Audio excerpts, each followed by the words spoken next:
In een pool met 3 ploegen gaan de beste 2 terug in de play-offs. Met 2 dikke nederlagen tegen Den Bosch en Leiden lieken Aris kansloos. Dieptepunt wie het verlies tegen Leiden tiesje met 32 punten verschil. 2 dagen later lieten de Ljouters Liekwols een net voor mogelijk houden verhoring zien tegen titelkandidaat Den Bosch. Bij het skoft stie Aris nog een punt achter, maar in de tweede helft gingen alle remmen los. Onder aanviering van Brandon Rosell, die het 29 punten scoren zoe, rent Aris verder en verder uit.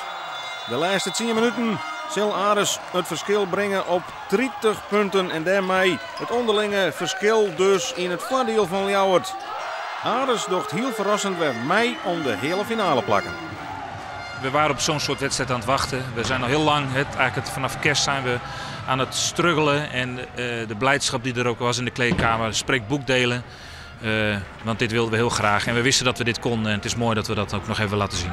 Ja, dat is de wereld op zijn kop. Gewoon dinsdag zit iedereen in de mineur en denk je van waar zijn we in godsnaam mee bezig. En vanavond is Polonaise. Ja.